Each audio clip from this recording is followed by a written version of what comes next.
Setiap malam, suamiku memaksa aku meminum teh herbal agar tidur lelap. Karena curiga, aku membuangnya dan mengikutinya ke taman belakang yang selalu terkunci rapat. Di balik jendela paviliun tua itu, aku melihatnya sedang memeluk seorang anak lumpuh di kursi roda. Tapi saat anak itu menoleh ke arahku, duniaku seketika runtuh. Wajah anak itu ternyata. Sebelum ceritanya dimulai, silahkan tulis di kolom komentar dari daerah mana saja teman-teman yang menonton cerita ini. Jangan lupa like dan subscribe agar channel ini bisa semakin berkembang dan bisa mempersembahkan cerita yang lebih menarik lagi. Jam dinding kayu di ruang tengah berdentang 10 kali. Suaranya bergema, mengisi kesunyian rumah besar yang terasa terlalu luas hanya untuk kami berdua. Seperti biasa, itu adalah tanda. Aku duduk bersandar di kepala ranjang, pura-pura membaca novel yang halamannya tidak kubalik sejak 15 menit lalu. Telingaku justru sibuk mendengarkan suara langkah kaki dari arah dapur. Suara sendok beradu dengan dinding keramik gelas. Kling, kling, kling. Aroma itu datang lebih dulu sebelum sosoknya muncul. Aroma melati yang pekat, dicampur dengan bau tanah basah dan rempah yang tajam. Bagi orang lain, mungkin ini aroma spa yang menenangkan. Tapi bagiku, ini adalah aroma ketidakberdayaan. Pintu kamar terbuka. Damar masuk dengan senyum hangatnya yang khas. Di tangannya, sebuah muk keramik berwarna hijau tua mengepulkan uap panas. Waktunya istirahat. Sayang, ucap Damar lembut. Terlalu lembut, sampai rasanya seperti bujukan seorang perawat pada pasien rumah sakit jiwa. Ia duduk di tepi ranjang, menyodorkan gelas itu padaku. Aku nggak terlalu ngantuk malam ini, Mas. Boleh nggak aku skip tehnya? Tanyaku pelan. Aku mencoba menatap matanya, mencari celah negosiasi. Damar menghela napas panjang, seolah aku adalah anak kecil yang menolak makan sayur. Tangannya yang besar dan hangat membelai rambutku, turun ke pipi, lalu berhenti di dagu. Ia menatapku lekat. Kania, kita sudah bahas ini, kan? Dokter bilang kamu butuh tidur berkualitas. Kamu ingat minggu lalu? Kamu histeris tengah malam karena mimpi buruk. Aku cuma mau kamu sembuh, Nia. Aku mau istriku yang ceria kembali. Kata-katanya menusuk rasa bersalahku. Damar benar. Sejak kejadian itu, kejadian yang bahkan samar-samar di ingatanku, emosiku memang tidak stabil. Aku sering cemas berlebihan. Damar adalah suami siaga yang merawatku. Menolak pemberiannya terasa seperti aku tidak menghargai usahanya. Maaf, Mas, gumamku. Aku menerima gelas itu. Hangat. Cairannya berwarna coklat keruh. Aku menahan napas, lalu meneguknya. Rasanya pahit, getir, dengan sedikit rasa manis yang aneh di ujung lidah. Seperti pemanis buatan yang dipaksa menutupi rasa obat. Damar tidak beranjak. Ia tetap duduk di sana, menatapku. Ia selalu begitu. Ia tidak akan pergi sebelum memastikan tetes terakhir masuk ke tenggorokanku. Habiskan, bisiknya pelan. Biar tidurnya nyenyak. Setelah gelas itu kosong, ia mengambilnya, mengecup keningku lama sekali, lalu mematikan lampu utama. Hanya lampu tidur remang-remang yang tersisa. Selamat tidur, Kania. 15 menit kemudian, efek itu datang. Bukan rasa kantuk yang wajar, tapi seperti ada tirai hitam yang ditarik paksa menutupi otakku. Tubuhku berat, seolah tenggelam ke dalam kasur. Sebelum kesadaranku hilang total, aku samar-samar mendengar suara kunci pintu diputar dari luar. Klik. Selalu begitu. Damar mengurungku demi keamananku sendiri. Dan aku, seperti kerbau dicocok hidung, membiarkan kegelapan menelan diriku. Sinar matahari pagi yang menembus celah gorden terasa seperti jarum yang menusuk mataku. Aku terbangun dengan kepala berdenyut hebat. Mulutku terasa kering dan pahit, sisa rasa teh semalam masih menempel di langit-langit mulut. Aku butuh air. Segera. Dengan langkah sempoyongan, aku turun dari ranjang. Jam menunjukkan pukul 7 pagi. Damar pasti sudah mandi dan bersiap kerja. Aku berjalan keluar kamar, pintu sudah tidak terkunci. Tentu saja. Damar selalu membuka kuncinya sebelum aku bangun, membuatku kadang ragu apakah bunyi klik semalam hanya halusinasiku atau nyata. Saat melewati rak sepatu di dekat pintu samping yang mengarah ke garasi, langkahku terhenti. Di sana, di deretan paling bawah, tergeletak sepatu bot karet milik Damar. Sepatu yang biasanya ia pakai kalau sedang membetulkan genteng atau berkebun. Tapi ada yang aneh. Sepatu itu basah. Dan bukan hanya basah, tapi penuh dengan lumpur merah yang lengket. Bongkahan tanah liat menempel di sol geriginya, bahkan ada sisa rumput liar yang terjepit di sana.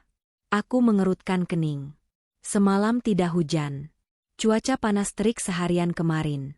Halaman depan rumah kami sudah di paving block, tidak ada tanah terbuka kecuali pot-pot bunga kecil. Dari mana datangnya lumpur sebanyak ini? Kania, kok melamun di situ? Suara Damar mengejutkanku. Aku menoleh cepat. Ia sudah rapi dengan kemeja kerjanya, tampak segar dan wangi, kontras sekali dengan penampilanku yang kusut. Mas. Aku menunjuk sepatu bot itu.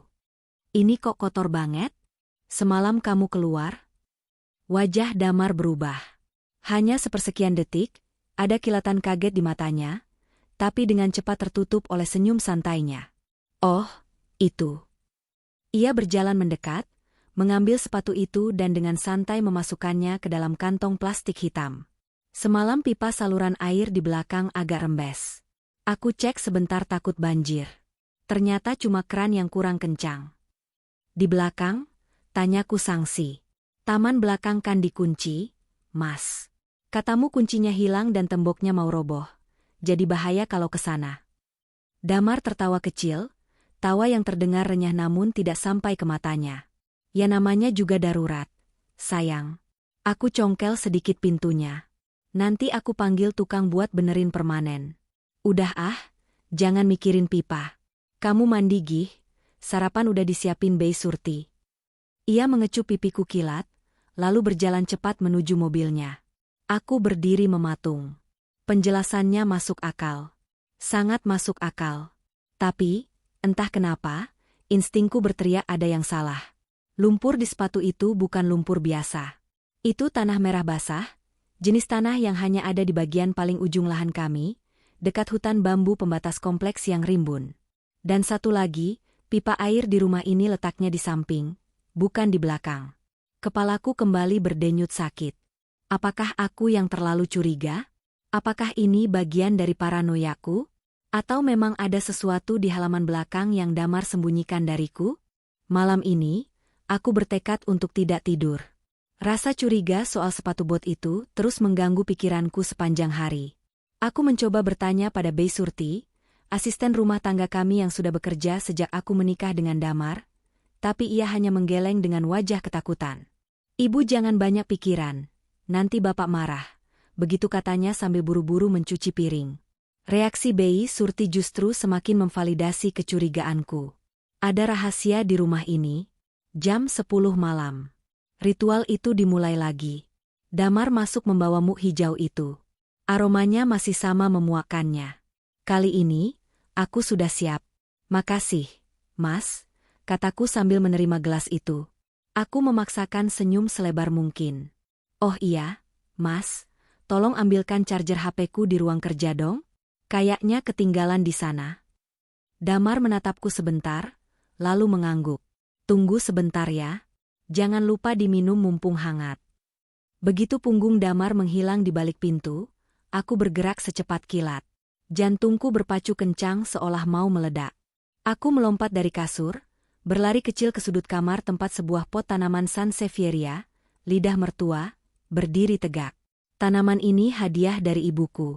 Konon, lidah mertua adalah tanaman paling tangguh, bisa hidup di kondisi apapun, bahkan menyerap racun udara. Maaf ya, bisikku pelan.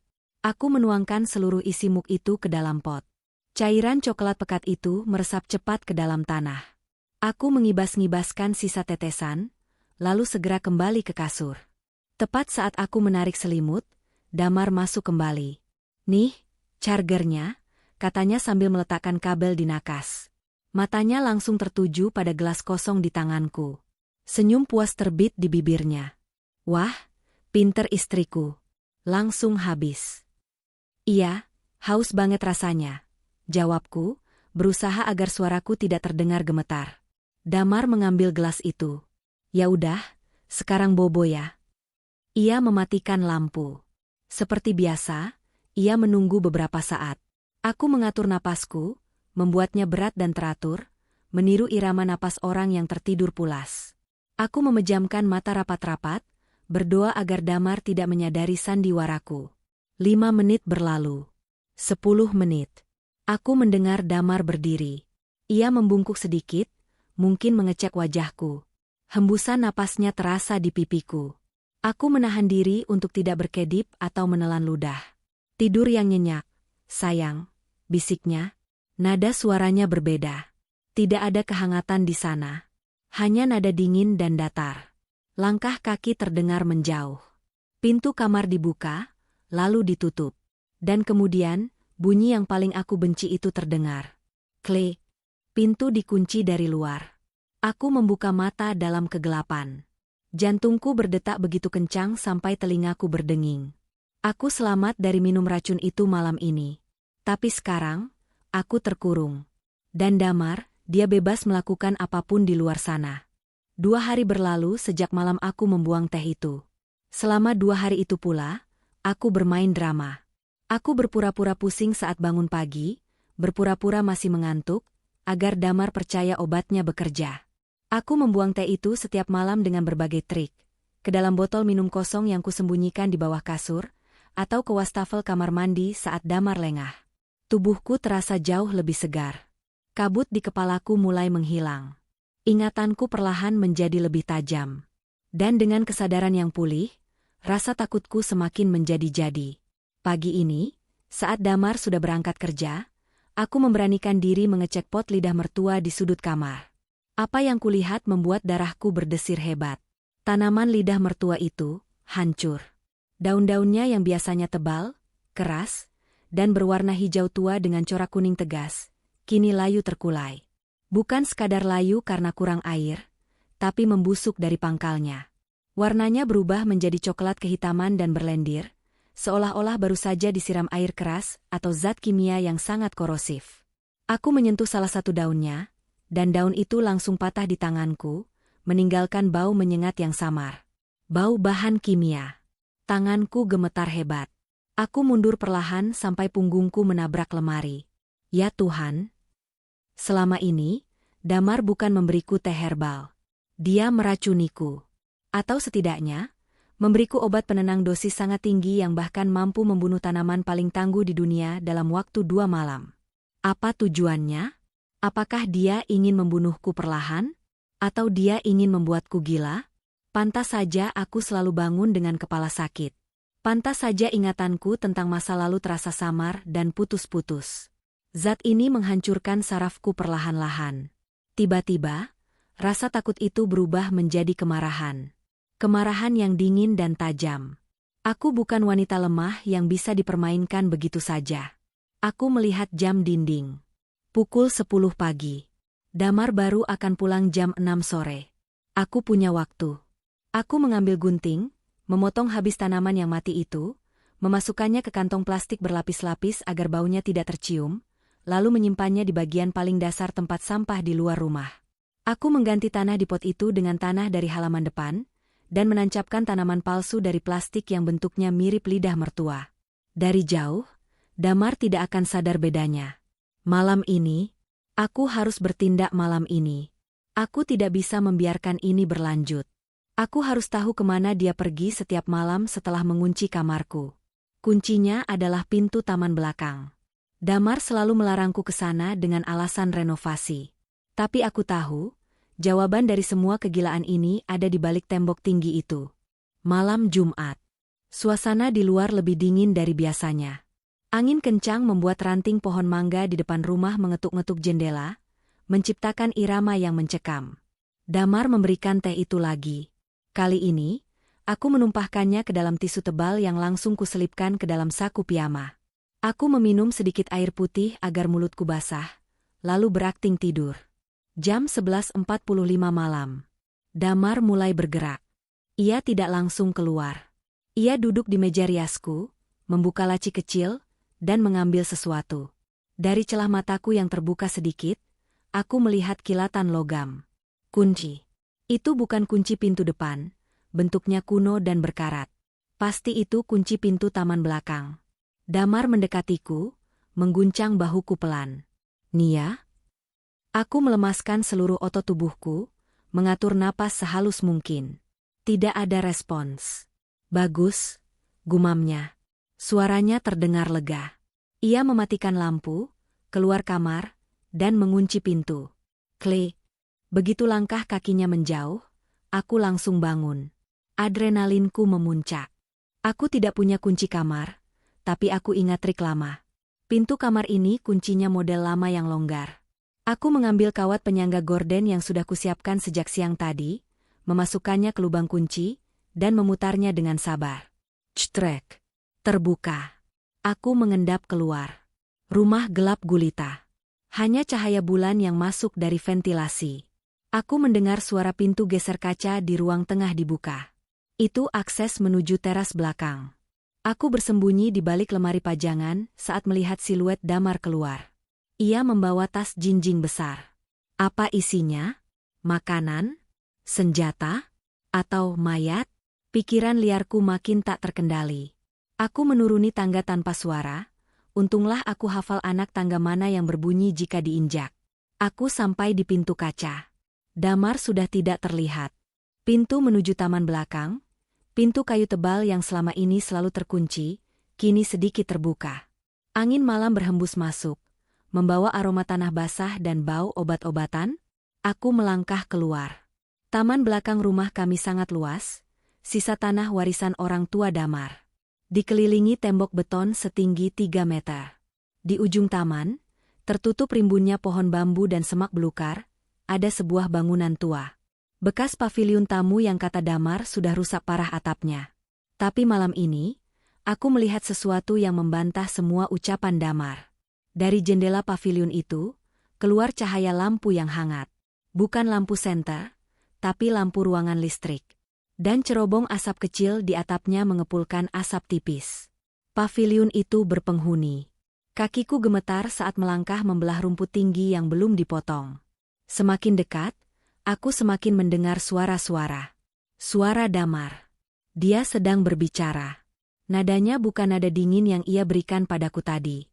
Nadanya penuh kasih sayang, ceria, bahkan tertawa. Nah, jagoan papa sudah makan? Pintar sekali. Jagoan? Papa? Duniaku serasa berhenti berputar. Apa Damar punya istri simpanan? Apa dia menyembunyikan keluarga lain di halaman rumahku sendiri? Rasa sakit hati bercampur penasaran mendorongku mendekat ke jendela paviliun yang gordennya sedikit tersibak. Aku menahan napas, memberanikan diri untuk mengintip. Mataku menangkap pemandangan di dalam. Ruangan itu bersih, dicat warna biru langit cerah, penuh dengan mainan. Di tengah ruangan, Damar sedang berlutut di depan sebuah kursi roda.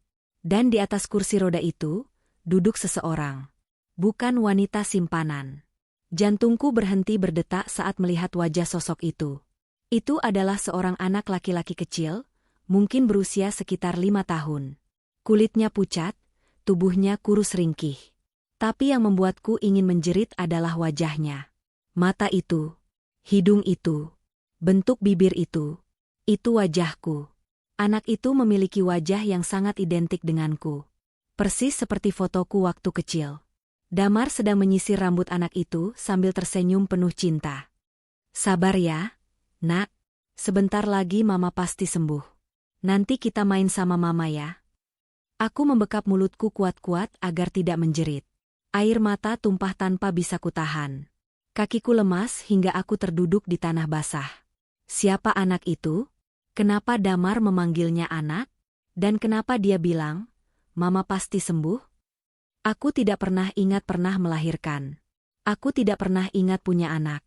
Tapi wajah anak itu adalah cerminan diriku yang tidak terbantahkan. Angin malam menusuk tulang, tapi keringat dingin membanjiri punggungku. Aku masih berjongkok di balik semak basah, menatap nanar ke arah jendela paviliun yang bercahaya hangat itu. Di dalam sana, suamiku, laki-laki yang setiap malam tidur di sampingku, sedang tertawa bersama seorang anak kecil yang wajahnya adalah cerminanku sendiri. Papa janji, besok kita main kapal-kapalan lagi, ya? Suara Damar terdengar samar, teredam kaca jendela, namun cukup jelas untuk merobek hatiku. Papa. Dia menyebut dirinya Papa. Tiba-tiba, Damar berdiri. Ia bergerak menuju pintu paviliun. Gau. Dia mau keluar. Kesadaranku yang sempat lumpuh karena syok mendadak kembali.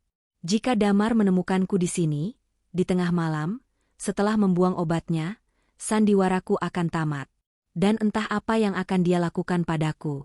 Membunuhku? Mengurungku selamanya di paviliun itu? Dengan kaki gemetar yang terasa seperti jeli, aku bangkit. Aku harus kembali ke kamar. Sekarang. Aku berlari terpincang-pincang tanpa alas kaki melintasi rumput tinggi yang tajam. Duri Putri malu menggores pergelangan kakiku, tapi rasa perih itu tidak sebanding dengan rasa takut yang memburu di belakangku. Suara engsel pintu paviliun terdengar berdecit di kejauhan. Damar sudah keluar. Bei Surti, tolong pastikan Langit minum susunya. Terdengar suara Damar memberikan instruksi pada seseorang di dalam paviliun. Ternyata Bei Surti ada di sana juga. Pengkhianatan ini bukan hanya dilakukan satu orang, tapi seisi rumah. Aku mempercepat langkah, setengah membungkuk agar tidak terlihat dari kejauhan. Aku mencapai pintu belakang rumah, menyelinap masuk, dan menutup pintu kaca itu pelan-pelan. Napasku memburu hebat, dadaku sakit seolah mau pecah. Aku menaiki tangga dengan sisa tenaga terakhir. Rumah ini sunyi seperti kuburan. Sesampainya di depan pintu kamar, tanganku gemetar hebat saat mencoba memasukkan kembali kawat ke lubang kunci untuk menguncinya dari luar, trik agar terlihat seolah pintu itu tidak pernah dibuka. Tapi itu mustahil dilakukan dari dalam tanpa kunci asli. Otakku berputar cepat. Aku masuk ke kamar, menutup pintu, dan membiarkannya tidak terkunci. Aku melompat ke atas kasur, menarik selimut sampai sebatas leher. Posisi tidurku kusesuaikan persis seperti saat Damar meninggalkanku tadi. Miring ke kanan, tangan kiri di atas bantal. Detik demi detik berlalu seperti jam. Langkah kaki Damar terdengar menaiki tangga. Langkah yang tenang, berwibawa, tanpa rasa bersalah. Dia berhenti di depan pintu kamar. Jantungku berdetak begitu keras. Aku takut dia bisa mendengarnya dari balik pintu. Gagang pintu bergerak turun. Damar mengecek apakah pintu terkunci. Tentu saja tidak terkunci, karena aku tidak punya kuncinya. Cetrek. Hening. Lo? Gumam Damar pelan dari luar. Mataku terpejam rapat, tapi seluruh indraku waspada penuh. Damar pasti bingung kenapa pintunya terbuka. Apakah dia sadar aku keluar? Pintu terbuka perlahan. Cahaya dari lorong masuk, membentuk garis panjang di lantai kamar. Damar melangkah masuk. Ia tidak mendekat ke arahku, melainkan ke arah jendela. Ia mengecek grendel jendela. Terkunci. Lalu ia mendekat ke sisi ranjang. Aku menahan napas, melemaskan otot wajah, berdoa dalam hati. Aneh, perasaan tadi sudah dikunci, bisiknya pada diri sendiri. Mungkin kuncinya yang rusak lagi. Damar menghela napas. Ia tidak curiga aku bangun. Ia mengira itu kesalahan teknis pintu tua rumah ini. Ia keluar lagi. Klik. Kali ini ia memutar kuncinya 2 kali, memastikan benar-benar terkunci. Barulah saat itu, air mataku tumpah dalam diam. Di kegelapan kamar, aku menangis tanpa suara. Bukan karena takut, tapi karena kebingungan yang mencekik. Anak siapa itu? Jika itu anakku, kenapa aku tidak ingat? Jika bukan, kenapa wajahnya mirip sekali denganku? Malam itu, aku tidak tidur sedetik pun. Pagi datang dengan kepalsuan yang sempurna. Aku duduk di meja makan, mengoleskan selai stroberi ke atas roti bakar. Damar duduk di hadapanku, menyeruput kopinya sambil membaca berita di tablet. Pemandangan rumah tangga yang harmonis. Bedanya, kini aku melihatnya sebagai orang asing. Monster berwajah malaikat. Gimana tidurnya semalam, sayang? Tanya Damar tanpa mengalihkan pandangan dari layar. Nyenyak banget, Mas. Jawabku datar, berusaha menyembunyikan getar dalam suaraku. Obatnya ampuh. Damar tersenyum tipis. Syukurlah. Kamu kelihatan lebih segar. Mas, hari ini kamu pulang jam berapa? Biasa, jam 6. Kenapa? Mau titip sesuatu? Enggak. Cuma mau masak sop buntut kesukaan kamu. Wah, boleh tuh.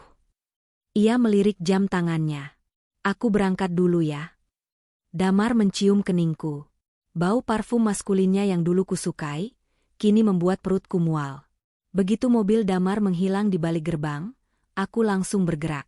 Target pertamaku, ruang kerja Damar. Ruang kerja itu biasanya terlarang bagiku dengan alasan, banyak dokumen klien yang rahasia. Tapi hari ini, aku tidak peduli. Aku mengambil jepit rambut logamku yang pipih, membengkokkannya sedikit. Dulu, saat masih kuliah, aku pernah kehilangan kunci kos dan belajar cara membobol kunci sederhana dari YouTube. Keterampilan yang tak kusangka akan berguna untuk membobol rumah suamiku sendiri. Aku berlutut di depan pintu ruang kerja. Krek, krek, klik. Terbuka. Ruangan itu berbau kertas tua dan tembakau. Rak-rak buku berderet rapi. Di meja kerjanya yang besar, tidak ada apa-apa. Bersih. Damar orang yang sangat rapi. Aku mulai membuka laci-laci meja. Laci pertama, alat tulis.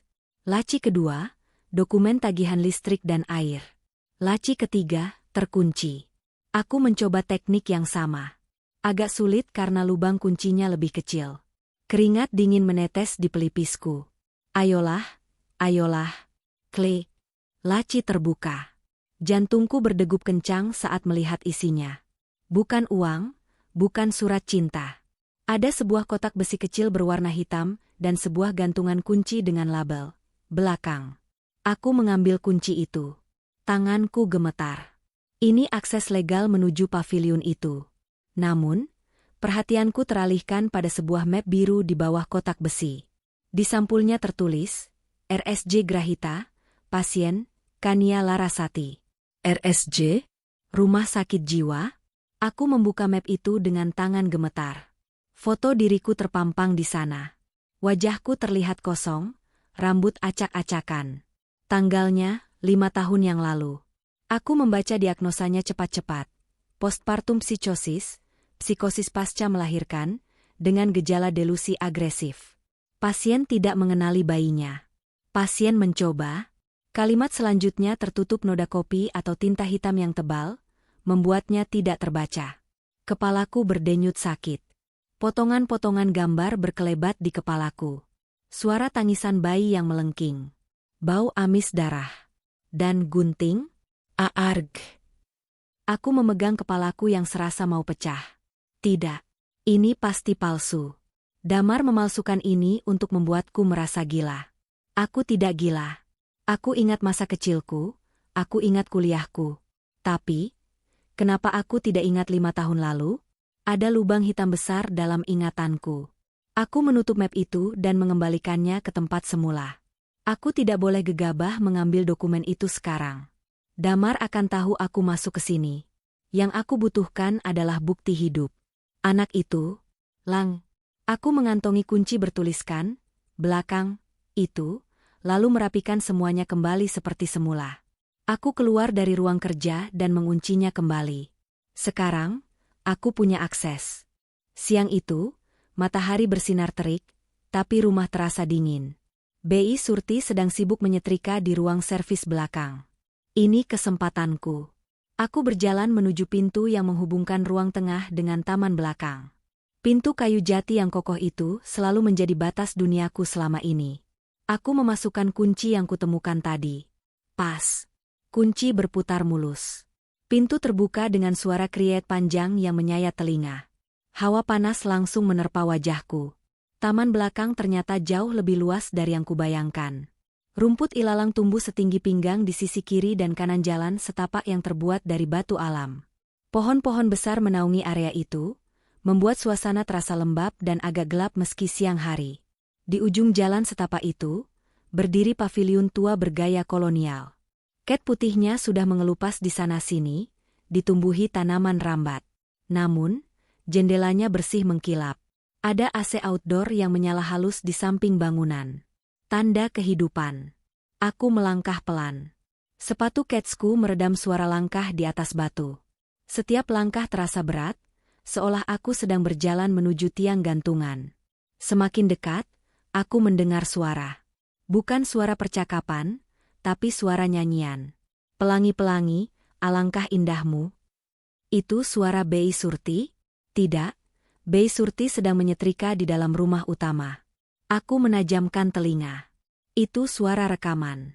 Suara seorang wanita yang menyanyikan lagu anak-anak dengan nada sumbang tapi penuh kasih sayang. Itu suaraku. Itu suaraku yang sedang menyanyi. Aku ingat pernah merekam lagu itu di ponselku dulu, entah untuk siapa. Jadi benar, ada bagian dari diriku yang hilang di sini. Aku sampai di depan pintu paviliun. Pintunya sedikit terbuka, hanya terhalang kawat nyamuk. Aku bisa melihat ke dalam. Ruangan itu adalah dunia yang berbeda. Lantainya dilapisi matras empuk berwarna-warni. Dindingnya penuh dengan gambar-gambar tempel hewan. Ada rak buku penuh dongeng. Dan di tengah ruangan, di atas karpet berbulu, anak itu sedang tidur telentang. Dadanya naik turun teratur. Ia memeluk sebuah boneka beruang yang sudah lusuh dan kehilangan satu mata. Kakinya. Mataku tertuju pada kakinya. Kedua kaki kecil itu tampak layu, mengecil, dan ditekuk dengan posisi yang tidak wajar. Ada penyangga besi, brace, di samping tubuhnya. Dia lumpuh. Rasa iba yang mendalam menghantam dadaku, mengalahkan rasa takut dan bingung. Naluri keibuanku, yang selama ini kupikir tidak aku miliki, mendadak bangkit meraung-raung. Aku mendorong pintu kawat nyamuk itu perlahan. Tidak dikunci. Damar mungkin merasa aman karena pintu taman utama sudah dikunci. Atau mungkin Bei Surti yang teledor. Aku masuk. Aroma bedak bayi dan minyak telon memenuhi rongga hidungku. Aroma yang memicu deja vu hebat. Aku merasa pernah mencium bau ini. Di mana? Kapan? Aku berlutut di samping anak itu. Wajahnya begitu damai. Bulu matanya lentik, persis sepertiku. Hidungnya mancung seperti damar. Tanganku terulur, gemetar ingin menyentuh pipinya. Kulitnya halus dan hangat. Tiba-tiba, mata anak itu terbuka. Bola matanya coklat terang. Ia menatapku. Tidak ada rasa takut di matanya. Hanya kebingungan sesaat, lalu pengenalan, bibir mungilnya bergerak. "Mama," bisiknya serak. Satu kata itu menghancurkan seluruh pertahananku. Air mataku menetes jatuh ke pipinya. "Mama pulang?" Tanyanya lagi, kali ini dengan senyum yang merekah. Senyum yang begitu tulus, begitu merindukan sosok ibu. Aku tidak tahu harus menjawab apa. "Kak, kamu siapa, Nak?" Tanyaku terbata-bata. "Langit," jawabnya polos. Ia mencoba bangun, tapi tubuh bagian bawahnya tidak bergerak. Ia menggunakan tangannya untuk menyeret tubuhnya sedikit mendekat padaku. Kata papa, "Mama lagi sakit." "Mama udah sembuh." "Mama." Lidahku keluh menyebut kata itu. "Langit, kaki kamu kenapa?" Wajah ceria Langit berubah sedikit murung. Ia menatap kakinya yang tak berdaya. Kata papa, "Langit jatuh waktu bayi. Jatuh dari tangga." Jatuh dari tangga? Kilatan ingatan menyambar kepalaku lagi. Tangga kayu yang tinggi. Suara benturan. Jeritan. Dan aku berdiri di atas tangga itu, menatap ke bawah dengan tatapan kosong. Apakah aku yang mendorongnya? HHNGG. Aku menutup mulut, menahan mual yang mendadak naik ke kerongkongan. "Mama kenapa?" Langit menyentuh tanganku dengan tangan kecilnya. Sebelum aku sempat menjawab, terdengar suara langkah kaki tergesa-gesa dari arah pintu taman. Suara napas ngos-ngosan. "Bukan ya?" Aku menoleh. Bei Surti berdiri di ambang pintu paviliun. Wajahnya pucat pasi, matanya terbelalak horor. Ia memegang keranjang baju yang baru saja ia jatuhkan. "Ya Allah, Ibu, Ibu ngapain di sini?" Pekik Bei Surti histeris. Ia berlari masuk, seolah ingin memisahkan aku dari Langit. "Jangan, Bu, jangan sakiti Den Langit lagi." Kata-kata itu menamparku lebih keras dari apapun. "Lagi?" "Bei Surti," suaraku terdengar dingin dan tajam, berbeda dengan gejolak emosi di dalam dadaku. Aku berdiri, menatap pembantu tua itu dengan nyalang. "Jelaskan padaku. Sekarang." Bei Surti mundur selangkah, ketakutan melihat sorot mataku. Ia melirik langit yang kini tampak bingung dan mulai ketakutan melihat ketegangan kami. "Bei Surti, kenapa Tante Surti teriak?" tanya langit pelan. "Nggak apa-apa, Den. Aden bobo lagi ya," bujuk Bei Surti dengan suara gemetar. Ia menatapku memohon. "Bu, tolong kita bicara di luar. Jangan di depan Aden." Aku mengangguk kaku. Aku tidak ingin langit melihat drama ini. Kami keluar dari paviliun, berdiri di teras pondok tua itu. Angin berhembus kencang, menggoyangkan pohon bambu di belakang kami, menciptakan suara gesekan yang mirip bisikan hantu. Bei Surti langsung bersimpuh di kakiku, menangis sesenggukan. "Maafin saya, Bu. Saya cuma nurut sama Bapak. Sumpah, Bu, saya nggak bermaksud jahat." "Berdiri, Bei, perintahku. Aku nggak butuh permintaan maaf. Aku butuh kebenaran. Siapa langit?" Bei Surti menghapus air matanya dengan ujung daster, lalu berdiri dengan menunduk. "Den Langit, anak kandung ibu dan bapak." Dunia rasanya berputar. Meski aku sudah menduganya, mendengarnya langsung dari orang lain membuat kenyataan itu terasa nyata dan menghantam telak. 5 tahun lalu, Bei Surti mulai bercerita dengan suara parau. "Ibu melahirkan Den Langit. Persalinannya susah, Bu. Ibu pendarahan hebat. Setelah pulang dari rumah sakit, ibu berubah. Ibu sering diam, nggak mau nyusuin, terus tiba-tiba nangis histeris. Terus, desakku. Dokter bilang ibu kena depresi berat. Tapi makin lama makin parah. Ibu mulai ngomong sendiri. Ibu bilang bayi itu bukan anak ibu, tapi anak setan yang mau nyelakain ibu." Aku merinding. Bayangan-bayangan mengerikan di kepalaku mulai menemukan bentuknya. Satu malam, hujan deras kayak kemarin. Bei Surti terisak lagi. Bapak lagi dinas luar kota. Saya lagi di dapur bikin susu. Tiba-tiba saya dengar suara bruk kencang banget. Saya lari ke ruang tengah. Bei Surti menutup wajahnya, tak sanggup melanjutkan. "Lanjutkan, Bei," bentakku, meski air mataku sendiri sudah mengalir deras. Ibu berdiri di atas tangga. Den Langit bayi merah itu, sudah di lantai bawah. Jatuh. Ibu cuma ketawa, Bu. Ibu ketawa sambil bilang, "Sudah pergi setannya." Kakiku lemas. Aku ambruk bersandar pada tiang kayu teras. Jadi benar. Akulah monsternya. Aku yang membuat anak tak berdosa itu lumpuh. "Bapak pulang malam itu juga," lanjut Bei Surti. "Bapak bawa Den Langit ke rumah sakit, lalu bawa ibu ke psikiater. Bapak cinta mati sama ibu. Bapak nggak mau ibu di penjara karena dianggap nyoba bunuh anak, dan Bapak nggak tega masukin ibu ke rumah sakit jiwa selamanya. Jadi Bapak mutusin buat ngerawat ibu sendiri di rumah, sambil nyembunyiin Den Langit di sini biar ingatan ibu nggak kambuh." "Teh itu," gumamku. "Iya, Bu. Itu obat penenang dari dokter. Bapak bilang, kalau ibu ingat kejadian itu, ibu bisa breakdown lagi. Bisa gila beneran atau malah bunuh diri karena rasa bersalah." Aku terdiam. Hening yang panjang dan menyakitkan. Damar melakukan semua ini untuk melindungiku? Dia memenjarakanku dalam ketidaktahuan demi kewarasanku? Dia merawat anak cacat akibat ulah istrinya sendirian di belakang rumah, sambil tetap tersenyum manis padaku setiap pagi? Betapa berat beban laki-laki itu. Tapi, ada yang salah. Kalau tujuannya hanya melindungi, kenapa harus dikunci? Kenapa harus berbohong soal renovasi? Dan kenapa obat itu dosisnya begitu tinggi sampai mematikan tanaman? Apakah Damar benar-benar melindungiku? Atau dia hanya ingin mengendalikan hidupku sepenuhnya agar rahasia aib keluarga ini tidak bocor keluar? "Bei," kataku pelan. "Sekarang ibu sudah tahu semuanya. Jangan bilang bapak kalau ibu sudah tahu." Tapi Bu, obatnya." "Aku akan pura-pura minum." Bei Surti diam saja. "Kalau bapak tahu Bei Surti bocorin ini, kita berdua bisa celaka." "Mengerti?"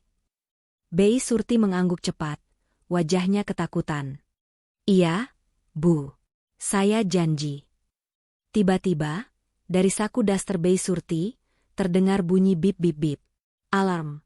Wajah Bei Surti pucat lagi. "Itu alarm gerbang depan, Bu. Bapak pulang. Bapak pulang lebih awal." Jam 3 sore. Kenapa Damar pulang jam segini? Cepat kunci pintunya, Bu. Kembali ke kamar. Jangan sampai ketahuan. Aku panik. Jarak dari paviliun ke rumah utama cukup jauh. Kalau Damar masuk lewat pintu depan dan langsung ke kamar, dia tidak akan menemukanku. Kunci paviliun ini, Bei. Jaga langit. Aku berlari sekencang mungkin meninggalkan area paviliun. Jantungku berpacu dengan waktu. Suara mobil Damar terdengar memasuki carport. Aku sampai di pintu belakang, masuk, mengunci pintu kaca, lalu berlari ke dapur untuk mengambil gelas air, alibi kalau-kalau berpapasan dengannya. Aku meneguk air itu dengan rakus untuk meredakan napas yang memburu. Pintu depan terbuka. Assalamualaikum, suara Damar terdengar berat. Waalaikumsalam, jawabku dari arah dapur, berusaha terdengar santai meski keringat dingin mengucur di leher. Damar muncul di ambang pintu dapur. Wajahnya tidak seperti biasanya. Tidak ada senyum ramah. Wajahnya tegang, dasinya sudah longgar. Matanya menatapku tajam, menyelidik. Kamu dari mana, Nia? Tanyanya. Di dapur aja dari tadi. Mas kok pulang cepat? Damar tidak menjawab pertanyaanku. Matanya turun ke bawah. Ke kakiku. Aku mengikuti arah pandangannya. Dan jantungku berhenti lagi untuk kedua kalinya hari ini. Sepatu ketsku. Aku lupa melepas sepatu ketsku. Dan di sol sepatu itu, menempel rumput liar dan tanah merah basah dari taman belakang. Damar menatap sepatu itu, lalu menatap mataku. Kali ini, tatapannya dingin. Mengerikan. Kamu ke belakang, Nia? Tanyanya pelan. Suaranya rendah, tapi mengandung ancaman yang membuat bulu kuduku berdiri. Suasana dapur yang hening terasa mencekam. Bunyi tetesan keran air terdengar seperti ledakan bom waktu. Aku tertangkap basah. Tidak ada gunanya berbohong soal sepatu berlumpur di dalam rumah. Otakku berputar cepat mencari alasan. Aku tidak boleh mengaku sudah bertemu langit. Itu akan menghancurkan segalanya. Iya, Mas, jawabku tergagap. Aku mencoba tertawa kecil, tawa bodoh untuk menutupi ketakutan. Tadi aku lihat ada kucing masuk lewat pagar samping, terus lari ke belakang. Aku takut dia kejebak di reruntuhan bangunan, jadi aku kejar sedikit sampai batas rumput. Pintunya tadi agak terbuka sedikit. Alasan yang lemah. Sangat lemah. Damar diam. Ia berjalan mendekatiku. Langkahnya pelan, seperti predator mengintai mangsa. Ia berhenti tepat di depanku, menjulang tinggi. Aromanya bukan lagi aroma suami yang hangat, tapi aroma bahaya. Kucing, ulangnya. Nada bicaranya datar, tanpa emosi. Iya, kucing liar. Warnanya hitam. Damar menatapku lekat-lekat selama beberapa detik yang terasa seperti abad. Tiba-tiba, tangannya terulur. Aku refleks memejamkan mata, takut dia akan menamparku. Tapi dia tidak memukul. Dia menyentuh pipiku, mengusap keringat di sana. Lain kali hati-hati, sayang, katanya lembut, tapi matanya tidak tersenyum. Di belakang itu banyak paku berkarat, ular, dan tembok rapuh. Aku nggak mau kamu kenapa-napa. Pintunya sudah aku kunci lagi tadi. Kuncinya memang agak rusak. Nanti aku ganti gembok baru. Aku membuka mata, menghembuskan napas lega yang tertahan. Dia percaya? Atau pura-pura percaya? Iya, Mas. Maaf ya, aku nggak akan kesana lagi. Bagus, katanya. Ia berbalik menuju kulkas, mengambil botol air dingin. Malam ini aku mau lembur di ruang kerja. Kamu tidur duluan ya, nanti aku buatkan tehnya lebih awal. Iya, Mas. Aku buru-buru melepas sepatu kets itu dan membawanya ke rak belakang, lalu naik ke kamar. Kakiku gemetar hebat saat menaiki tangga. Aku selamat. Setidaknya untuk saat ini. Tapi kata-kata Damar terngiang di kepalaku, nanti aku buatkan tehnya lebih awal. Dia curiga. Dia ingin memastikan aku tidur lebih cepat dan lebih lelap malam ini. Dia mungkin akan menaikkan dosisnya. Malam itu tiba lebih cepat dari yang kuharapkan. Pukul 8 malam, Damar sudah datang membawa teh. Kali ini warnanya lebih pekat. Baunya lebih menyengat. Diminum ya, sayang. Biar rileks. katanya sambil duduk di tepi ranjang. Dia tidak beranjak. Dia mengawasiku. Aku tidak punya celah untuk membuangnya. Tanganku memegang gelas hangat itu. Damar menatapku intens.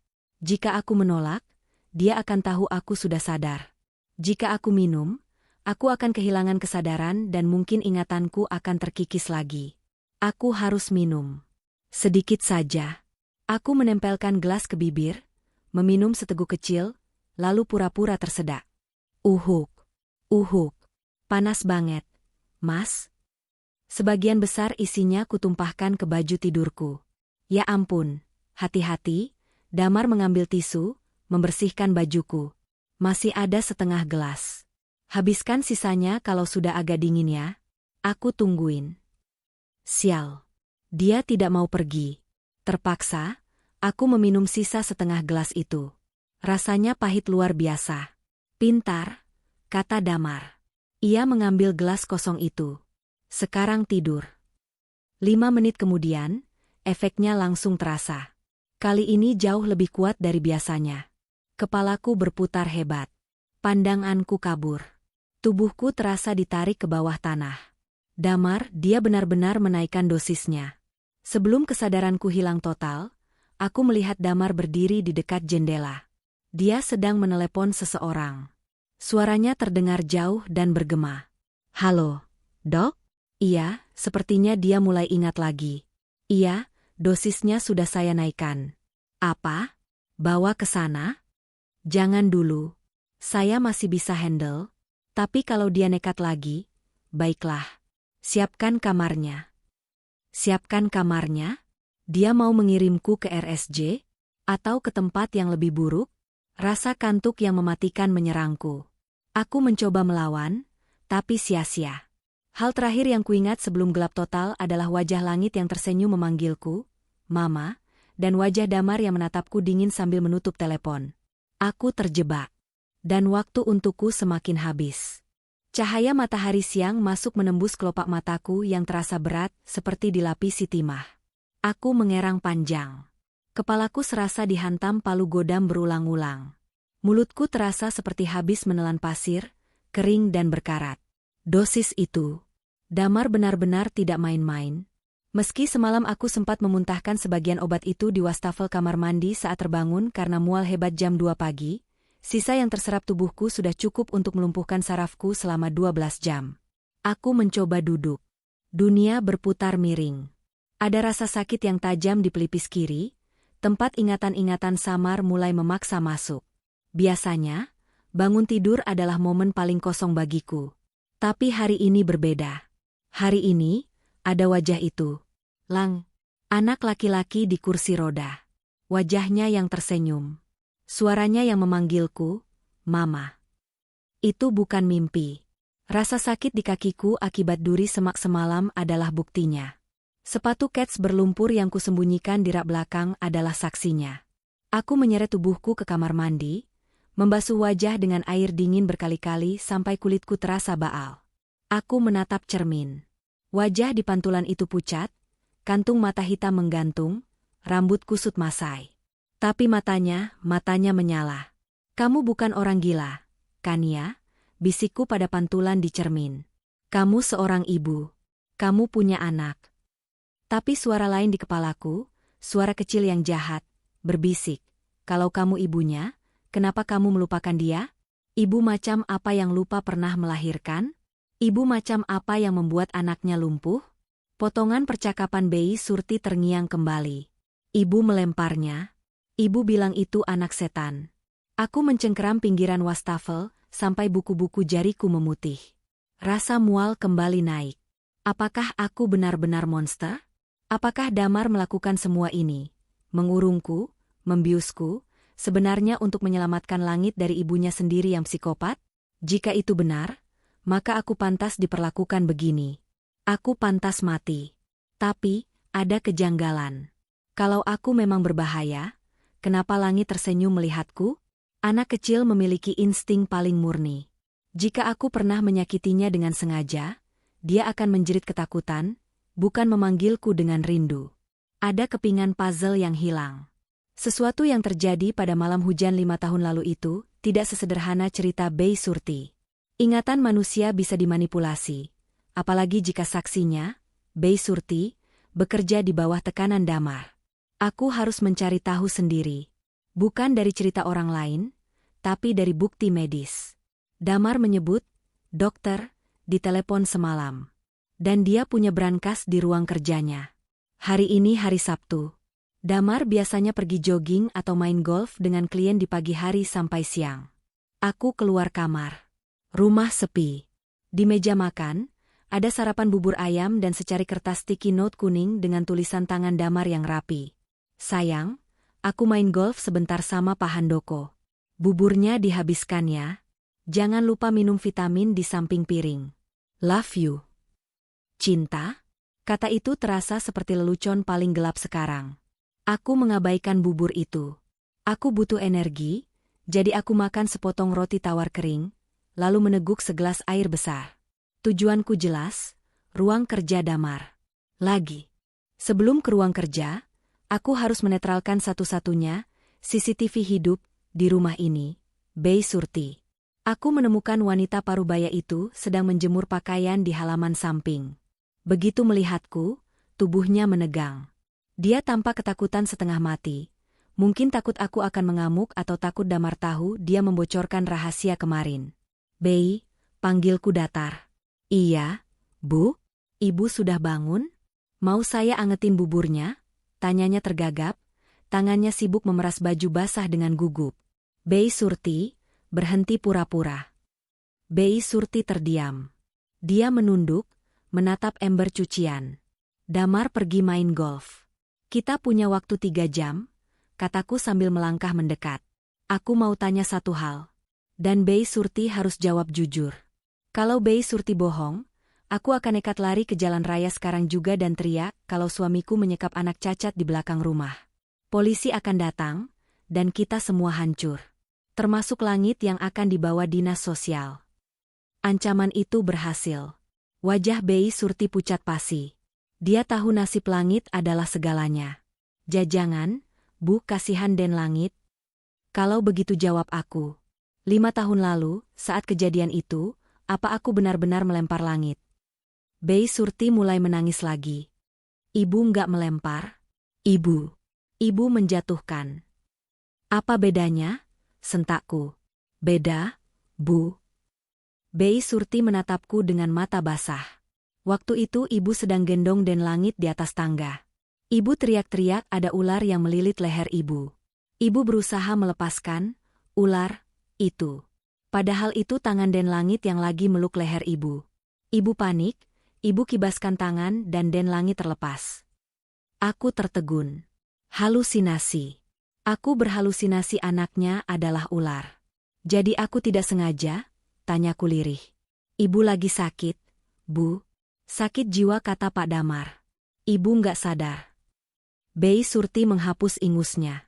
Setelah den langit jatuh, ibu malah ketawa. Itu yang bikin bapak marah besar dan takut. Bapak bilang, otak ibu sudah rusak. Dan sejak itu aku diberi obat. Iya, awalnya obat dokter resmi.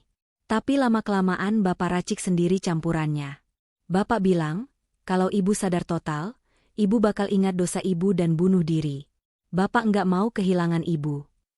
Aku bersandar di tembok, meresapi informasi itu. Jadi, niat Damar awalnya memang baik. Dia ingin melindungiku dari rasa bersalah yang mematikan. Tapi, 5 tahun? 5 tahun dia membiarkanku hidup seperti mayat hidup. Sementara anakku tumbuh tanpa ibu di kandang belakang? Itu bukan cinta. Itu obsesi. Itu kontrol. Dan sekarang, dia mau menaikkan dosisnya atau mengirimku ke RSJ karena aku mulai sadar. Damar tidak melindungiku lagi. Dia melindungi kebenaran versinya sendiri. Bei, dengar, aku memegang bahu Bei Surti erat. Mulai sekarang, Bei Surti harus pilih. Ikut skenario bapak yang membuat ibu jadi zombie dan langit jadi yatim piatu padahal ibunya masih hidup. Atau bantu ibu sembuh biar ibu bisa merawat langit. Bei Surti menatapku ragu. Tapi bapak nggak perlu tahu. Bei Surti cukup diam. Biarkan aku yang urus bapak. Bei Surti akhirnya mengangguk pelan. Saya sayang Den Langit, Bu. Saya mau dia punya ibu. Bagus. Sekarang jaga pintu depan. Kalau mobil Damar kelihatan, kasih kode ketuk tiang listrik 3 kali. Aku kembali masuk ke ruang kerja Damar. Kali ini aku tidak perlu jepit rambut. Damar ceroboh, atau mungkin terlalu percaya diri. Kunci ruang kerjanya tergantung di balik pintu kamar tidur kami. Dia lupa membawanya karena buru-buru pergi golf. Di dalam ruangan beraroma tembakau itu, aku langsung menuju brankas kecil di balik lukisan abstrak di dinding. Aku tahu letaknya karena pernah melihat Damar membukanya sekilas setahun lalu. Masalahnya adalah kodenya. Aku mencoba tanggal pernikahanku. Salah. Tanggal lahir Damar. Salah. Tanggal lahirku. Salah. Brankas berbunyi bip panjang tanda error. 1 kali lagi salah, alarm akan berbunyi dan terkunci otomatis. Aku memejamkan mata, mencoba berpikir seperti Damar. Apa yang paling penting baginya? Apa pusat dari semua kekacauan ini? Aku tidak tahu tanggal lahir Langit. Ingatanku tentang kelahirannya dihapus. Aku berlari ke kalender meja tua yang ditumpuk di sudut ruangan. Kalender 5 tahun lalu. Aku membolak-balik halamannya dengan panik. Bulan demi bulan. Sampai aku menemukan lingkaran merah besar di bulan November tanggal 12. Ada tulisan kecil, Welcome to the World, L. 12 November. Desember 11. Aku kembali ke brankas. Jari-jariku gemetar di atas tombol angka. 121105, tahun kelahiran. Klik. Pintu brankas terbuka. Napasku tertahan. Di dalam sana, ada tumpukan uang tunai, perhiasan emas, dan sebuah map tebal berwarna hitam. Bukan map biru yang kulihat di laci kemarin. Ini dokumen yang lebih rahasia. Aku menarik map itu dan membukanya di atas meja. Isinya adalah rekam medis lengkap dari Dr. Kusuma, SPKJ. Lembar pertama, laporan insiden. Tertanggal 5 tahun lalu. Deskripsinya mengerikan. Pasien mengalami episode psikosis akut postpartum. Halusinasi visual dan auditori. Membahayakan nyawa bayi. Pasien memerlukan isolasi segera. Lembar kedua, resep obat. Daftar obat-obatan keras berderet. Haloperidol, chlorpromazine, diazepam. Dan ada catatan tangan dokter di bawahnya. Pemberian obat harus diawasi ketat. Dosis pemeliharaan untuk menekan memori traumatik dan agresivitas. Lembar ketiga, surat persetujuan tindakan, informed consent. Surat ini yang membuat darahku mendidih. Isinya menyatakan bahwa Damar, sebagai suami wali, menolak rawat inap di rumah sakit jiwa dan memilih rawat jalan mandiri, home care, dengan risiko tanggung jawab penuh ada padanya. Dan ada satu paragraf tambahan yang diketik terpisah. Pihak keluarga menyetujui penggunaan terapi sedasi berat jika pasien menunjukkan tanda-tanda kembalinya ingatan traumatis yang memicu perilaku destruktif. Aku meremas kertas itu. Damar punya izin medis untuk membiusku. Secara hukum, dia bersih. Dia bisa bilang dia melakukan ini atas saran dokter. Tapi mataku menangkap sesuatu yang lain di tumpukan paling bawah. Sebuah buku harian kecil bersampul kulit. Buku harian Damar. Aku membukanya acak. Tanggalnya setahun yang lalu. Hari ini Langit tanya lagi, kapan Mama bangun? Aku hampir gila rasanya. Aku ingin memelukkannya, bicara dengannya seperti dulu. Tapi setiap kali dosisnya kukurangi, tatapan matanya berubah liar. Dia mulai mencari bayi setannya. Aku takut. Aku takut kehilangan istriku lagi. Lebih baik dia tidur dan tenang daripada bangun dan menjadi monster. Halaman lain, 3 bulan lalu. Dokter Kusuma bilang obat ini merusak ginjalnya perlahan. Aku tahu. Aku lihat kulit Kania makin pucat. Tapi apa pilihanku? Kalau dia sadar, dia akan tahu apa yang dia lakukan pada Langit. Dia akan hancur. Aku menanggung dosa ini sendirian demi kami bertiga. Aku menutup buku itu. Air mataku menetes. Damar bukan monster murni. Dia adalah pria putus asa yang tersesat dalam kebohongannya sendiri. Dia mencintaiku dengan cara yang sakit. Dia pikir dia melindungiku, padahal dia membunuhku perlahan. Dan yang lebih parah, Dia tidak percaya aku bisa sembuh. Dia sudah memvonisku sebagai monster permanen. Tiba-tiba terdengar suara ketukan di tiang listrik dari kejauhan. Teng, teng, teng. Kode dari Bei Surti. Damar pulang. Aku panik. Aku melempar map dan buku harian itu kembali ke dalam brankas, menutup pintunya, dan mengacak kode kuncinya. Aku menyeka air mata, keluar dari ruang kerja, dan menggantungkan kuncinya kembali di tempat semula. Aku berlari ke sofa ruang tengah, menyalakan TV, dan mengambil majalah. Napasku masih memburu saat suara mobil Damar terdengar di halaman. Aku harus berakting. Tapi kali ini, aktingku bukan sebagai istri yang patuh. Aku akan berakting sebagai bom waktu. Malam itu, hujan turun deras sekali. Petir menyambar-nyambar, menerangi langit malam dengan kilatan putih yang menyilaukan. Suasana alam seolah mendukung kekacauan di kepalaku. Damar belum menyeduh teh. Dia duduk di sofa, menonton berita, tapi matanya terus melirikku. Dia gelisah. Mungkin karena kejadian kemarin, atau mungkin karena dia merasa ada yang berubah dariku. Aku duduk di dekat jendela, menatap tetesan air hujan di kaca. Dan tiba-tiba, flashback itu datang. Bukan ingatan samar seperti kemarin. Ini ingatan utuh. Jernih. Menyakitkan. Dipicu oleh suara guntur yang menggelegar, aku terlempar ke masa lalu. 5 tahun silam. Rumah ini gelap karena mati lampu. Hujan badai di luar. Aku sendirian. Damar belum pulang dinas. Aku mendengar suara tangisan. Wih, wih, wih. Suara itu bukan dari kamar bayi. Suara itu datang dari dinding, dari atap, dari bawah lantai. Kepalaku sakit sekali. Hormon di tubuhku berantakan. Kurang tidur selama 2 minggu membuat kewarasanku tipis setipis tisu. Aku menggendong bayi itu. Tapi saat kilat menyambar, aku tidak melihat wajah bayi. Aku melihat wajah merah, mata kuning menyala, dan kulit bersisik. Ada ular melilit leherku. Ular itu mendesis, berat sekali, mencekik napas. Lepas, lepasin, teriakku. Aku berlari keluar kamar, menuju tangga. Aku ingin lari dari rumah ini, tapi ular itu makin erat memeluk leherku. Di puncak tangga, aku meronta. Pergi kamu setan. Aku mengibaskan tanganku sekuat tenaga. Gumpalan berat itu terlepas. Waktu melambat. Aku melihat ular itu melayang di udara. Lalu jatuh. Membentur anak tangga pertama. Kedua.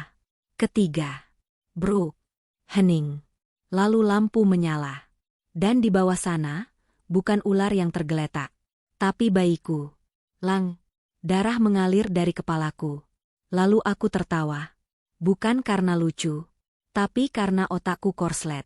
Rasa takut itu meledak menjadi histeria. Nia? Kania? Suara Damar menarikku kembali ke masa kini. Aku tersentak hebat, napasku tersengal-sengal. Keringat dingin membasahi seluruh tubuhku. Aku mencengkeram gorden jendela kuat-kuat. Kamu kenapa? Melamun? Damar sudah berdiri di sampingku, wajahnya cemas. Aku menatap Damar. Kali ini, aku melihatnya dengan jelas. Wajah itu, wajah suami yang menanggung beban dosa istrinya selama 5 tahun. Aku ingat semuanya sekarang. Aku memang bersalah. Aku yang menjatuhkan langit. Penyakit sialan itu yang membuatku melakukannya.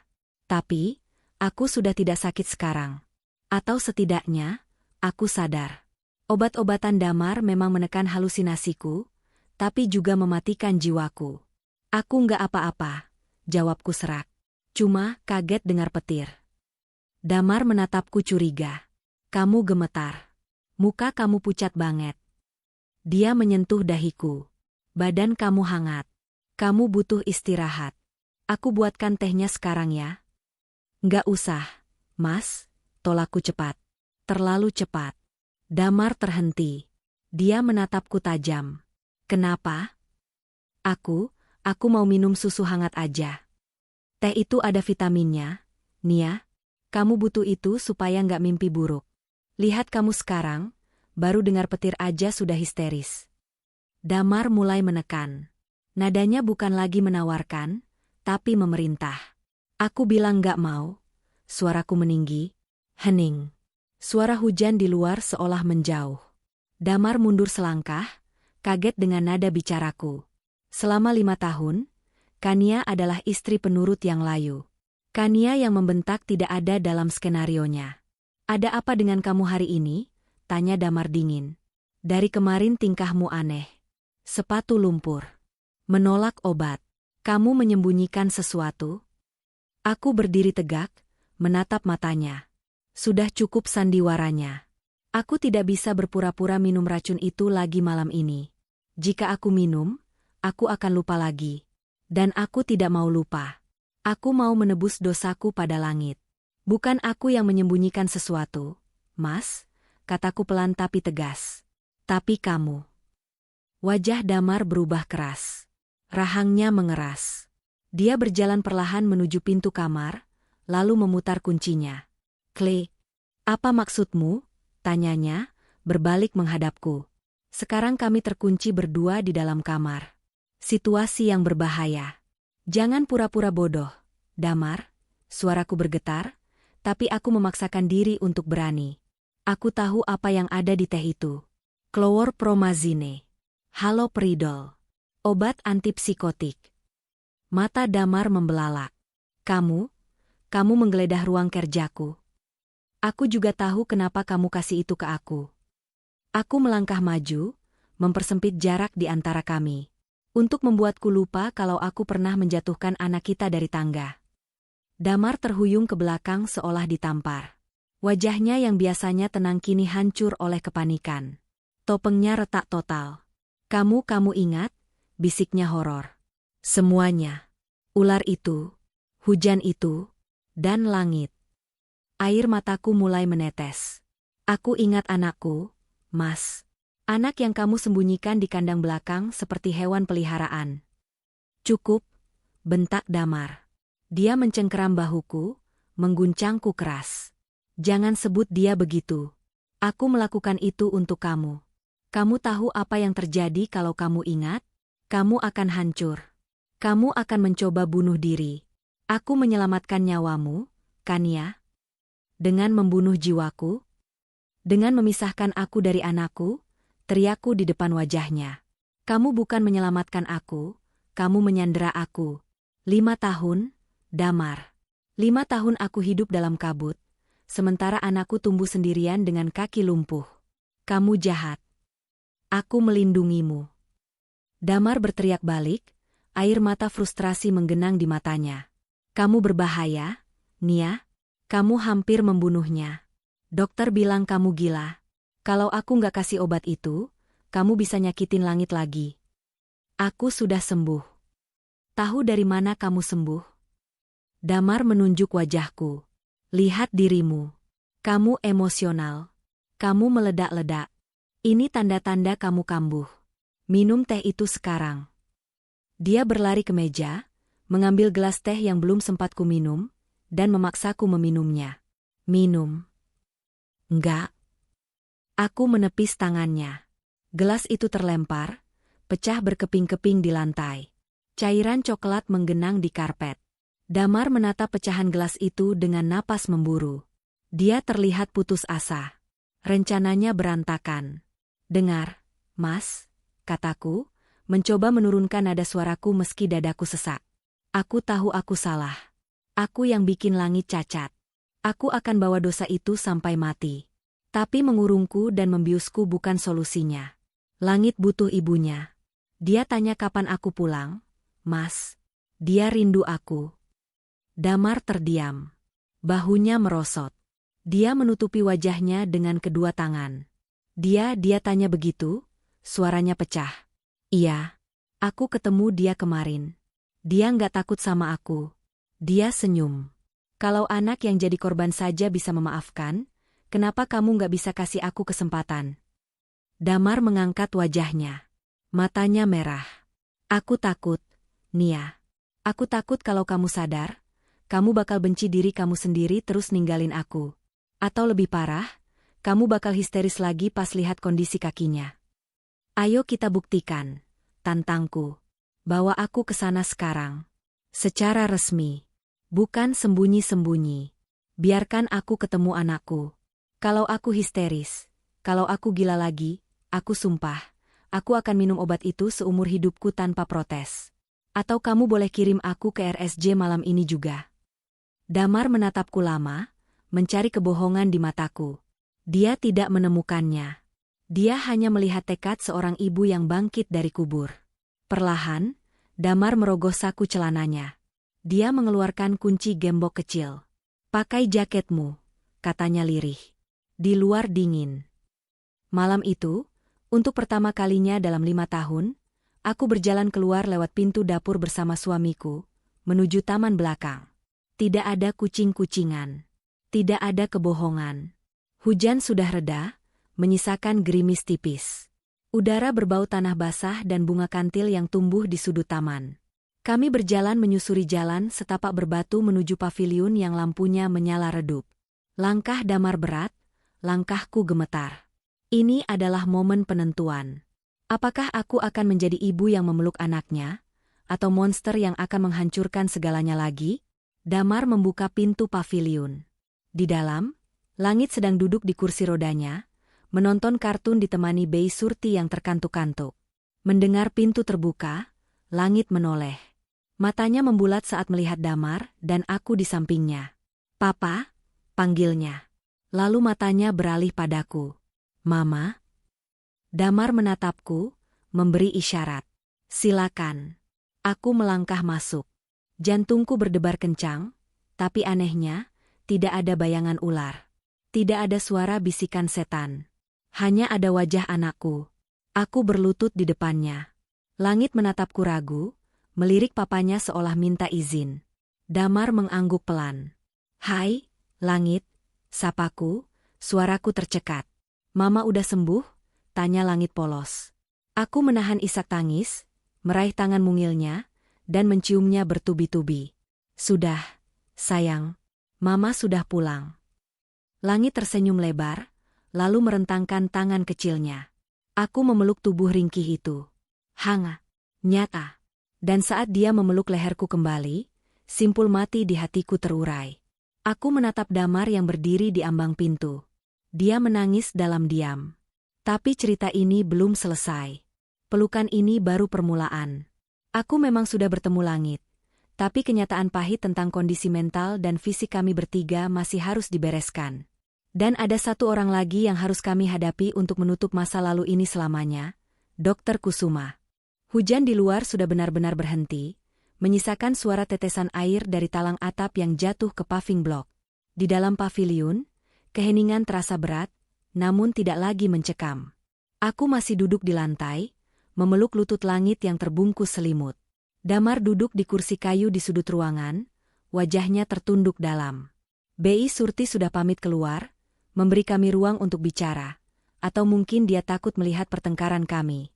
"Kenapa, Mas?" tanyaku pelan, memecah kesunyian. Mataku tak lepas dari wajah Langit yang kini tertidur kembali di kursi rodanya, karena kelelahan emosional. "Kenapa kamu nggak bawa aku ke rumah sakit 5 tahun lalu? Kenapa kamu pilih jalan gila ini?" Damar menghela napas panjang, suaranya serak dan rapuh. "Malam itu, saat aku pulang dan lihat Langit tergeletak di lantai bawah, lalu kamu tertawa histeris di atas tangga, dunia aku hancur, Nia." Damar mengangkat wajahnya. Matanya basah. "Aku bawa Langit ke UGD. Dokter bilang tulang belakangnya cedera parah. Kemungkinan lumpuh permanen." Lalu polisi datang.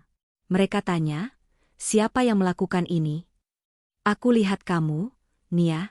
Kamu duduk di ruang tunggu dengan tatapan kosong, gumam-gumam soal ular." Aku merinding membayangkan diriku sendiri di masa itu. Kalau aku bilang kamu yang lempar, kamu bakal ditangkap. Pasal penganiayaan anak. Penjara. Atau kalaupun dianggap gila, kamu bakal dikirim ke RSJ Grahita. Kamu tahu tempat itu, kan? Bangsal isolasi, jeruji besi, pasien yang diikat. Damar bangkit, berjalan mendekatiku, lalu berlutut di sampingku. "Aku egois, Nia. Aku nggak sanggup lihat istriku di tempat seperti itu. Aku nggak sanggup kehilangan kamu. Jadi aku suap polisi itu. Aku bilang Langit jatuh sendiri karena kelalaian pembantu. Aku tutup kasusnya. Tapi membiusku selama 5 tahun. Potongku tajam. Itu bukan cinta, Mas. Itu penyanderaan. Dokter Kusuma bilang itu satu-satunya cara. Bela Damar. Dia bilang postpartum psikosis MU itu tipe agresif. Pemicunya adalah langit. Kalau kamu lihat langit, trauma itu aktif lagi, dan kamu bisa nyakitin dia atau diri kamu sendiri. Jadi, aku pisahkan kalian.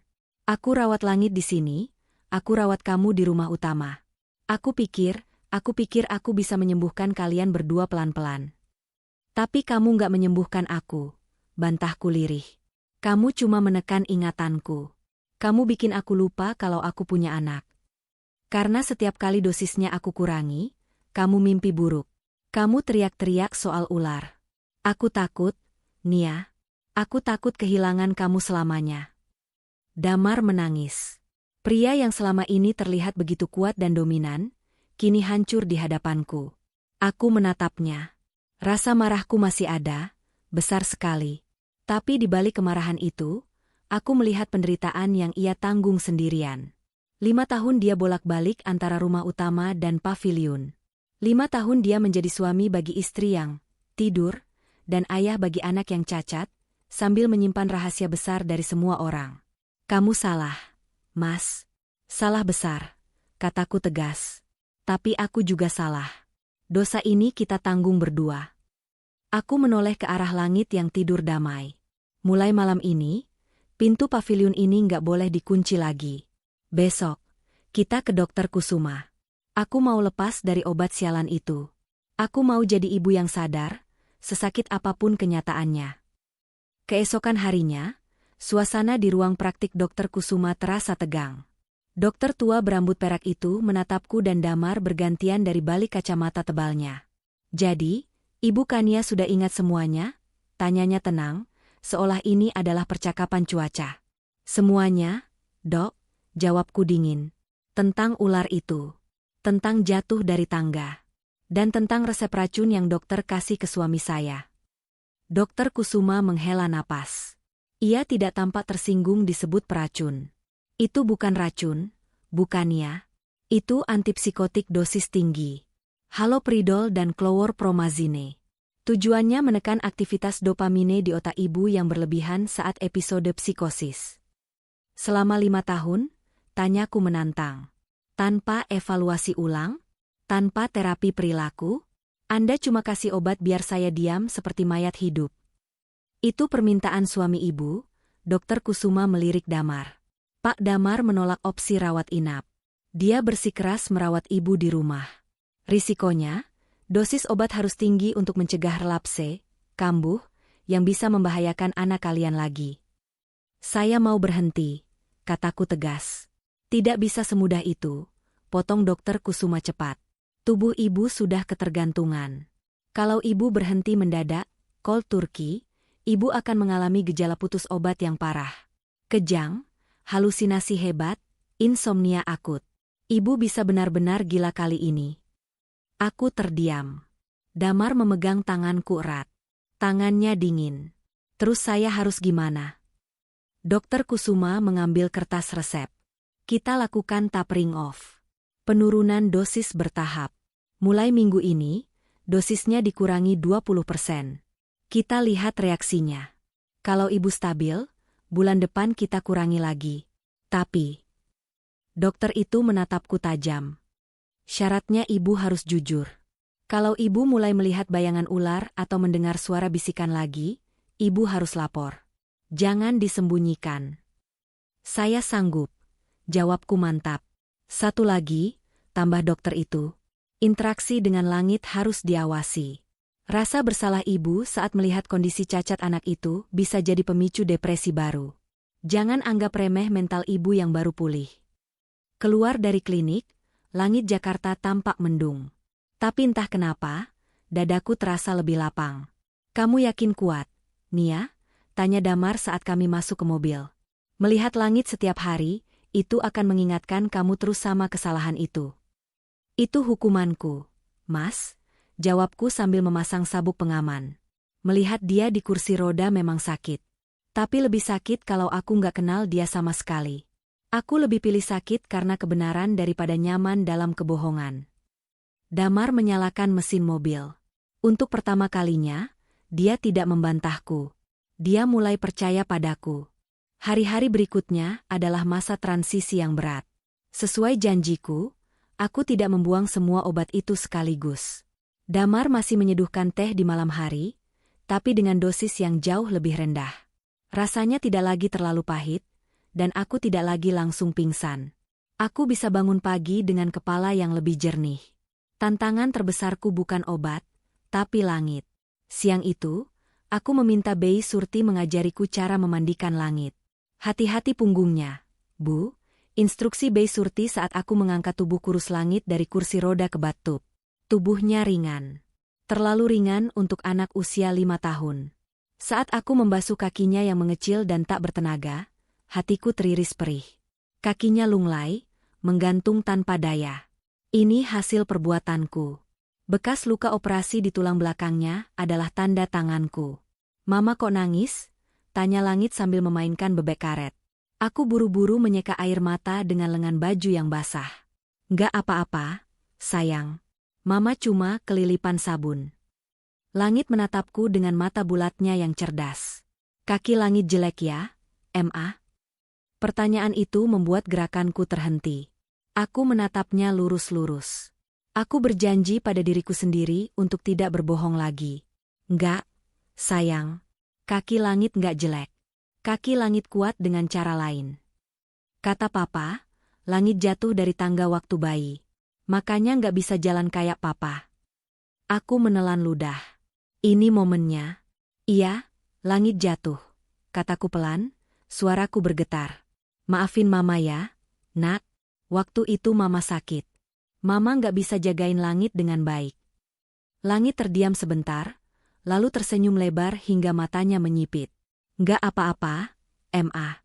Kan sekarang mama udah sembuh. Langit punya kursi roda balap. Bisa ngebut. Kepolosan dan penerimaannya menghantamku telak. Dia tidak dendam. Dia tidak bertanya siapa yang salah. Dia hanya senang ibunya ada di sini. Selesai mandi, aku membantunya berpakaian. Mengenakan celana pada kaki yang kaku ternyata sulit. Keringat bercucuran di dahiku. Tapi aku menolak bantuan Bei Surti. Aku harus bisa. Ini adalah penebusan dosaku. Setiap kesulitan yang kurasakan saat merawatnya adalah bayaran untuk 5 tahun aku meninggalkannya. Sore harinya, kami duduk di teras paviliun. Langit menggambar di buku sketsanya. Dia menggambar 3 orang lidi. 1 besar, papa, 1 sedang, mama, dan 1 kecil di atas roda, langit. Di atasnya ada matahari besar yang tersenyum. Damar pulang kerja lebih awal. Dia berdiri di pintu gerbang taman, menatap kami dari jauh. Dia tidak langsung mendekat. Mungkin dia takut merusak momen itu. Atau mungkin dia sedang menikmati pemandangan yang selama 5 tahun ini hanya ada dalam mimpi liarnya. Istri dan anaknya, bersama, tanpa teriakan, tanpa obat bius, di bawah langit sore yang nyata. Seminggu berlalu. Dosis obatku semakin turun. Pikiranku makin tajam. Dan dengan kejernihan itu, aku menyadari satu hal yang mengganjal. The Pavilion. Paviliun belakang itu nyaman, tapi tetap saja itu adalah penjara yang disamarkan. Langit tidak boleh terlihat oleh tetangga. Dia tidak pernah keluar rumah. Dia homeschooling dengan guru privat yang disumpah untuk tutup mulut. Ini tidak benar. Malam itu, setelah menidurkan langit di paviliun dan kembali ke rumah utama, aku mencegat Damar di ruang tengah. Mas, kita perlu bicara soal langit. Damar meletakkan remote TV. Kenapa? Dia sakit? Bukan. Aku mau langit pindah ke rumah utama. Kamar tamu di bawah bisa kita renovasi jadi kamar anak yang aksesibel buat kursi roda. Wajah Damar berubah tegang. Ketakutan lamanya muncul lagi. Nia, terlalu berisiko. Kalau dia di rumah utama, tamu bisa lihat. Tetangga bisa lihat kalau gordennya terbuka. Orang-orang akan tanya, itu anak siapa? Kok tiba-tiba muncul dan sudah besar? Kenapa lumpuh? Terus kenapa kalau mereka tanya? Suaraku meninggi. Kita jawab jujur. Itu anak kita. Dia lumpuh karena kecelakaan. Mereka bakal gali-gali, Nia. Gosip bakal nyebar. Orang-orang bakal tahu soal masa lalu kamu, soal RSJ, soal insiden itu. Reputasi kita, karir aku, mental kamu. Persetan dengan reputasi. Aku membanting majalah ke meja. Kamu lebih peduli omongan tetangga daripada kebahagiaan anakmu sendiri? Langit berhak lihat dunia luar. Mas, dia berhak duduk di ruang tamu, bukan sembunyi di belakang kayak aib keluarga. Damar berdiri, wajahnya merah padam. Aku melindungi kita dari rasa malu. Bukan kita. Tapi kamu, tembakku tepat sasaran. Kamu yang malu punya istri mantan orang gila dan anak cacat. Kamu yang takut citra, keluarga sempurna, kamu hancur. Damar terdiam. Kata-kataku menohok egonya. Dia merosot kembali ke sofa, memijat pelipisnya yang berdenyut. Aku takut, Nia. Sumpah, aku takut, bisiknya. Kalau orang tahu kamu pernah mencelakai anak sendiri, mereka bakal mandang kamu kayak monster. Aku nggak mau kamu terluka lagi. Aku duduk di sebelahnya, merendahkan suaraku. Aku memegang tangannya. Mas, kita nggak bisa hidup dalam ketakutan selamanya. Kalau kita terus sembunyikan langit, dia bakal tumbuh dengan rasa malu. Dia bakal mikir dia itu aib. Kamu mau anak kita merasa begitu? Damar menggeleng pelan. Air mata menetes di pipinya. Pindahkan dia, Mas. Besok, kita hadapi dunia sama-sama. Kalau ada yang tanya, kita bilang langit baru pulang dari perawatan panjang di luar kota. Titik. Nggak ada yang perlu tahu detailnya kecuali kita. Damar menatapku lama. Dia mencari keraguan di mataku, tapi tidak menemukannya. Akhirnya, dia mengangguk. Oke. Besok kita pindahkan dia. Momen itu adalah kemenangan terbesarku. Bukan menang melawan Damar, tapi menang melawan rasa takut kami berdua. Tembok pemisah antara rumah normal dan taman belakang akhirnya runtuh. Sebulan kemudian, rumah kami terasa berbeda. Lebih hidup. Ada ramp, jalur landai, kayu yang dipasang di teras depan agar kursi roda langit bisa naik. Ada mainan berserakan di ruang tamu. Dan yang paling penting, tidak ada lagi rahasia yang terkunci di belakang. Malam ini adalah malam yang istimewa. Dokter Kusuma menyatakan aku sudah stabil sepenuhnya. Dosis obatku sudah mencapai 0. Aku duduk di meja makan. Damar sedang menyeduh teh di dapur. Aroma yang keluar kali ini berbeda. Bukan aroma herbal aneh yang menyengat, tapi aroma Earl Grey yang wangi dan ringan. Damar datang membawa 2 cangkir. Dia meletakkan satu di depanku, lalu duduk di seberangku. Teh biasa, katanya sambil tersenyum tipis. Gula sedikit, tanpa topping rahasia. Aku tertawa kecil. Tawa yang lepas, bukan tawa sandiwara. Aku mengangkat cangkir itu, menghirup aromanya dalam-dalam. Baunya seperti kebebasan. Makasih, Mas. Maafin aku ya, Nia, ucap Damar tiba-tiba. Matanya menatap cangkir tehnya. Aku butuh waktu lama buat sadar kalau caraku salah. Aku hampir kehilangan kamu karena rasa takutku sendiri. Yang penting sekarang kita di sini. Jawabku, kita masih punya banyak PR. Langit butuh terapi fisik. Aku butuh konseling rutin. Kamu juga mungkin butuh bicara sama profesional buat ngatasin trauma kamu sendiri. Iya. Kita perbaiki pelan-pelan. Kami menyesap teh itu dalam diam. Hangat. Menenangkan. Tiba-tiba terdengar suara roda berdecit dari arah kamar bawah. Mama, Papa. Langit muncul dengan kursi rodanya, memakai piyama bermotif superhero. Kok belum bobo, jagoan? Tanya Damar. Haus. Mau minta air? Jawab Langit. Aku segera bangkit, mengambilkan segelas air putih untuknya. Saat Langit meminumnya, aku membelai rambutnya. Dia menatapku dan Damar bergantian. Besok kita jadi ke taman kota, kan? Tanyanya antusias. Jadi dong, jawabku mantap. Besok akan menjadi hari pertama Langit keluar gerbang rumah ini. Hari pertama dia melihat dunia luar. Dan hari pertama dunia luar melihatnya sebagai anakku. Setelah Langit kembali masuk kamar, Aku membawa sisa bubuk teh herbal, khusus, yang masih tersisa di lemari dapur. Toples kaca berisi bubuk coklat kehijauan yang telah merenggut 5 tahun hidupku. Damar memperhatikanku. Aku berjalan ke wastafel, membuka tutup toples itu, dan menyalakan keran air. Kamu yakin gak mau simpan buat jaga-jaga? Tanya Damar ragu.